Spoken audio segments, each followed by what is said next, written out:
Eduardo Bolsonaro, yes, believe it or not, he suggested that Brazil should put PIX on the negotiating table. What is he doing? Offering it.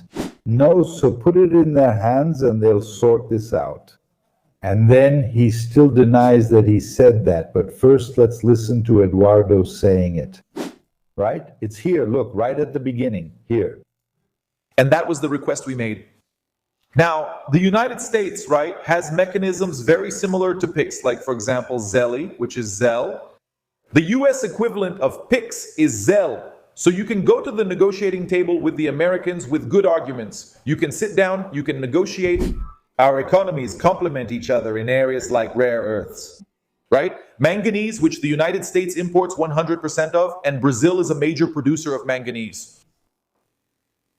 Professor, suppose you misunderstood and he didn't say that. Let's repeat that part. And that was the request we made. Now, the United States, right, has mechanisms very similar to PIX, like, for example, ZELI, which is Zell. The US equivalent of PIX is Zell. So you can go to the negotiating table with the Americans with good arguments. You can sit down, you can negotiate. And then he threw a fit. No, I didn't say that. And he was mad. You need video. He went all in to deny what he said. No, I didn't say what I said. Because the worst part is this. You saw, he said it on camera. And then look how outraged he is. Look at his face. Outraged because of what the press said, the obvious. The obvious, that Eduardo Bolsonaro is proposing to negotiate PIX with the United States. But he got really mad. Take a look. And not leaving a like and not subscribing is for detergent drinkers. I demand a retraction. It was published in Globo and was picked up by several other media outlets. Eduardo Bolsonaro suggests replacing PIX with the American system Zelle and becomes the target of criticism on social media. I absolutely never said that. I challenge Globo to shut me up and show the video where I supposedly said anything along those lines. PIX done. I challenge you to show the video where I said that. You just watched the video with me here, right? But like GloboNews, which was also challenged because it's the Globo group, right? They were challenged. GloboNews went there and aired it.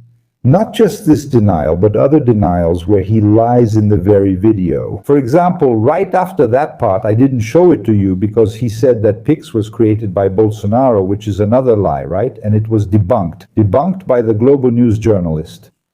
Let's take a look. That's right, Sadi. I wanted to start following things chronologically. What did former Congressman Eduardo Bolsonaro say literally? Open quotes. The United States has mechanisms very similar to PIX. For example, Zell, which is the United States equivalent of PIX. Here it's Zell. So you can go to a negotiation table with the Americans, end quote. This is in Portuguese. He is putting PIX up for negotiation with the United States. On the table. Isn't there another possible interpretation? No, even if it were in Russian.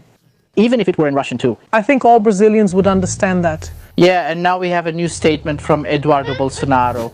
There's even Marte illustrating exactly that statement. Yeah, PIX was created by Jair Messias Bolsonaro. That's false. It's not real. No fees, and that's how it is. The guy doesn't have the guts to say that's a lie. That's false. It's supposed to be subtle, but it's a lie. Maracena. And only Bolsonaro could create it. That's false. Again. Because PIX was developed during Michel Temer's government by central bank technicians. It started operating during Jair Bolsonaro's government. By the way, Jair Bolsonaro was questioned about PIX at the press area. That's available if you want. Let me pull it up. Because I set aside this text. You set it aside. Great. Play it for me, please, because I remembered exactly what Daniel said. Daniel recalled that PIX was created by the central bank and launched in 2020 under Bolsonaro, developed by central bank technicians. He just explained it. I'm just recapping to bring up this statement from Bolsonaro. When PIX was launched in 2020 in October of that year, then President Jair Bolsonaro talked about this subject. After a supporter congratulated him for implementing PIX, look at what he said. I wasn't aware of it. I'm going to talk this week with Roberto Campos. Just to remind you, Roberto Campos was the president of the central bank. The central bank, which, as we're telling you, was the one who developed it. The one who developed PIX. In fact, that's pretty much the story, right, Andre Sadi? The beginning, really, the embryo of PIX. It was actually born during Dilma's government. And I repeat as well, it wasn't developed by the Dilma administration. It wasn't Dilma's government that started it. It was just that Dilma was still president at the time. What happened? PIX was developed within the central bank by career employees, by central bank technicians, not by advisors, not by people appointed through political nominations, no. Employees, civil servants, workers of the central bank, they developed PIX. It started during Dilma's administration. It went through Temer's government, which lasted 2 years. And then in 2017, during Bolsonaro's administration, the central bank launched it, right? The central bank, which is not linked to the government. The central bank does not obey the government. The central bank is not subordinate to the government. The central bank launched PIX. That's it. Good people. Let's move on. We have more news to cover and super chat to put on the air before it piles up and I lose it. Vanessa Lopez. When will we stop being hostages of this criminal family? Oops, not here, not here, here. When will we stop being hostages of this criminal family? But let's see if we can get rid of this family now. In the elections, right? By removing Flavio Bolsonaro's parliamentary immunity, since his Senate term is ending now. So he's going to run for president, he's going to lose, and he'll be left without special legal jurisdiction. Then the case about the salary kickbacks, the chocolate shop, the mansion in Brasilia, all of that will go through the regular courts. The public prosecutor's office will pursue him now that he lacks the higher court's protections he once had. And then they're going to come down hard on him, and he'll suffer the consequences of losing his parliamentary immunity. If you missed it, if you missed the live about how to build wealth after 50, there will be a replay this Sunday. Okay? There will be an exclusive replay here on the channel. You can watch it, you can learn because the class is free, right? And you can follow along. It's a very important class by Eduardo Moreira to teach you how to invest properly and build wealth after the age of 50. And I'm keeping an eye on this class. I was one of those who missed the first class. But I won't miss the second one, no way. So in fact, I'm going to leave a message for you here from Eduardo Moreira. I recently turned 50 years old on February 11th. Hey everyone, I really wanted to thank you all for the messages. Happy birthday.